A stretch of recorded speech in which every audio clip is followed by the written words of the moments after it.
In this video, I'm going to be offering a few basic pointers on different postures you can use for your meditation practice. And I'm also going to be offering a few unconventional postures for meditation if you really just don't like sitting. So stay tuned.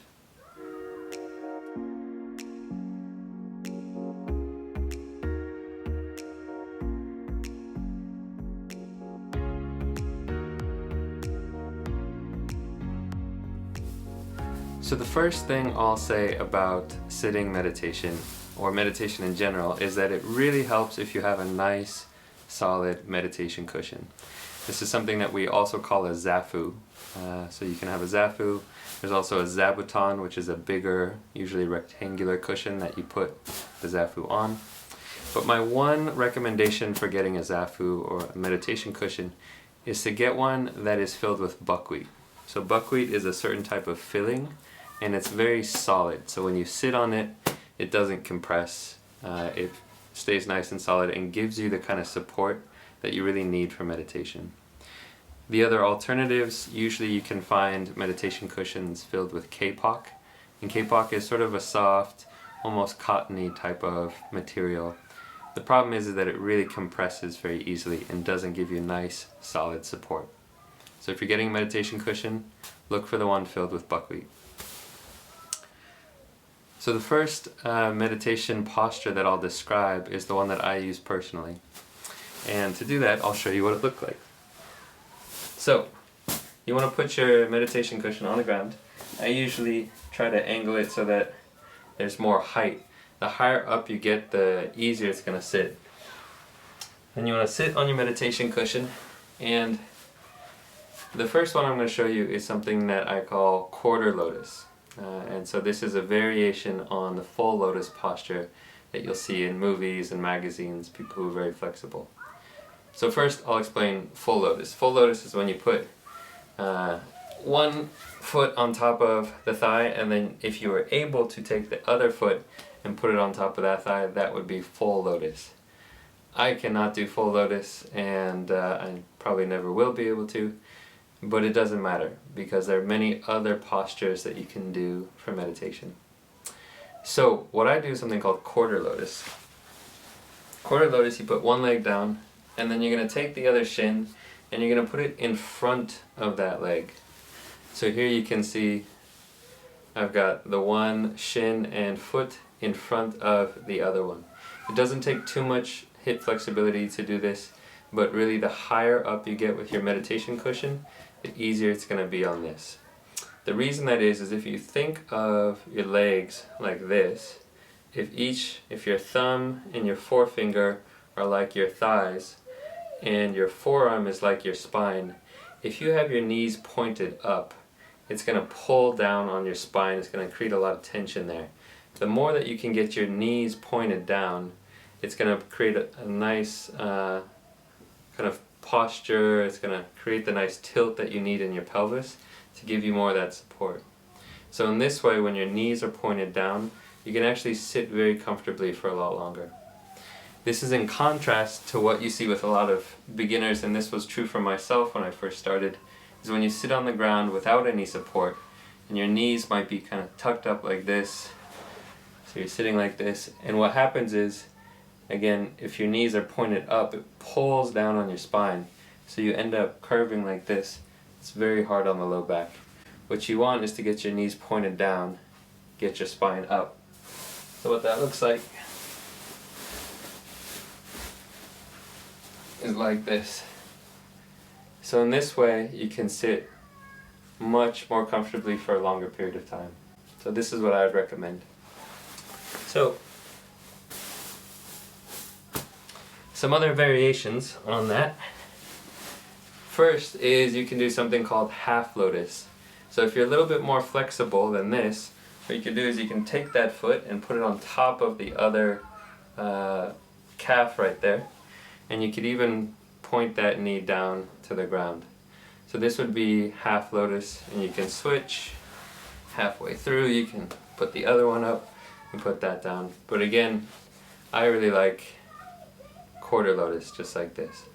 If you're flexible enough to do You know, you can put it further up on the leg. If you can do full lotus, go for it.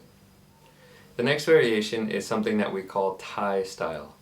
So here, what you want to do for this one, again, sitting on your meditation cushion, on your zafu, you're going to have one leg down, just like before, but this time the other leg is actually going to wrap around behind you, like that. And so in this way, you still get a nice kind of tilt in your pelvis, and not too hard on the hips. You can splay that foot out to the side like that, if you're flexible enough, or tuck it in underneath you. I'm not very flexible, so I really need that lift of the meditation cushion. And then from here you can switch very easily. So you can lean forward, pop the other one out and the other one in, and there you go. Or you can switch in the front and just go around. So if you're doing long sessions, like an hour or 2 hours, this one you can move back and forth very well. Some people can do this without a meditation cushion beneath, but I definitely need the support. The next style of sitting, again, which helps if you have the meditation cushion, is more in the Japanese or Zen tradition. So for this, what you're going to do is you're going to take the meditation cushion, you fold it up nice and tall in the center, and this time you're going to straddle it. So you put it right between your legs and sit on it this way. This is a really great posture if you have a lot of tightness in the hips or pain in the knees. And again, the higher up you can get, the easier it's going to be on your legs. And you can sit like this quite comfortably. It's very good on the low back as well. And I'll show you what that looks like from the side. So again, putting your cushion down, and then you're just going to straddle it, get it right under your butt, and you can sit like that. Your hands can be on your thighs, in your lap, wherever you like. So that is the Japanese style, Zen style of sitting.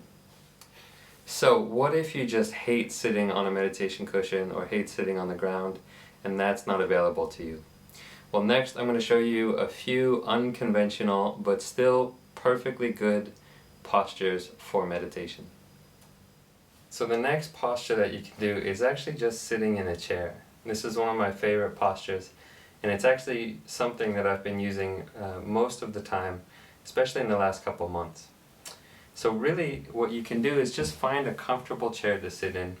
And some of the recommendations for meditation would be to find a chair where you can feel your feet comfortably on the ground. So if your feet are dangling, it might be hard to find that stability.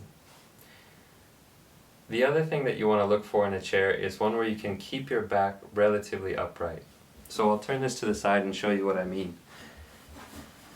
What you want to do is, sometimes you might even sit forward a bit from your chair, so you're not actually using the backrest, but you're sitting upright and keeping that elongated, alert spine. What you don't want to do is have a chair where you're too relaxed like this. If you're too relaxed trying to meditate, you might fall asleep. So we want to go for that balance of relaxation and alertness. Sometimes you can put a little towel between your back and the chair, and that will provide a nice upright alertness. So for example, you might even take your zafu and just stick it behind yourself, and that way it provides that uprightness so you're not slouching down too much.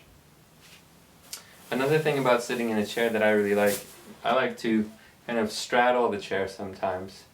And so what that looks like, you can see like this. And this again gives me that nice downward tilt of the pelvis, helps me keep my spine upright and alert. And then from here, your hands, you can place them on your thighs or in your lap, wherever it feels comfortable. So that is sitting in the chair posture. Now another posture you can do is simply to stand up for your meditation.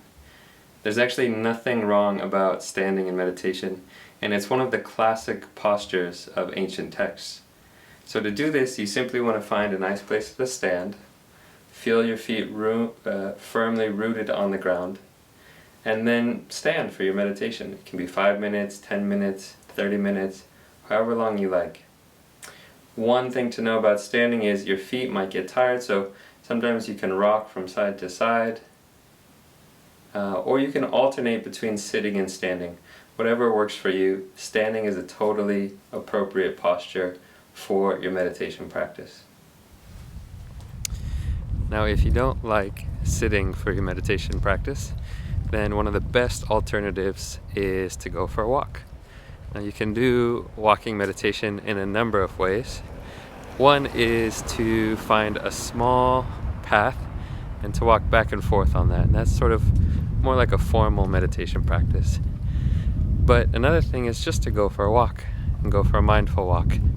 So while you're walking, you can be enjoying the feeling of sun on your face and sounds and smells and sights, and just open up your senses. And that's one of the best postures for meditation.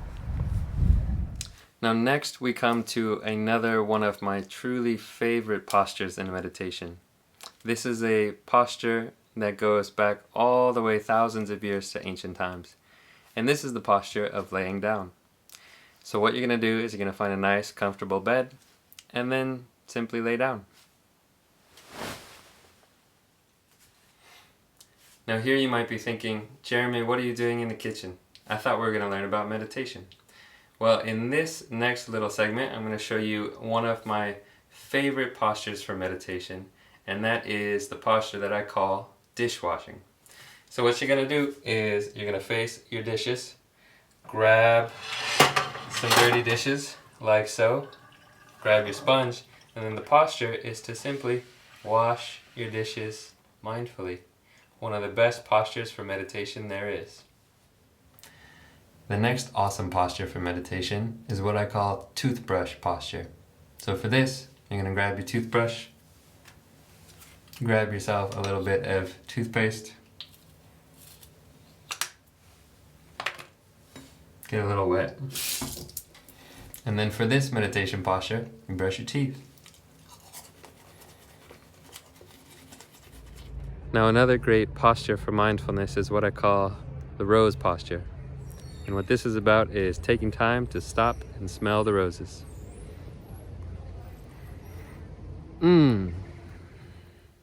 So there you have it. Those are some of my favorite postures for meditation. Some of them are conventional and some are unconventional. The truth is that meditation can be done no matter what you're doing, no matter what posture you're in. Mindfulness in particular is just about where you're placing your attention. What are you doing with your mind, and what is the quality of your attention? So whatever position you find yourself in, know that it's an okay posture for your practice. So I hope you've enjoyed this video. If you like it, please hit the subscribe button or give it a thumbs up, and we'll see you on the next video. Peace.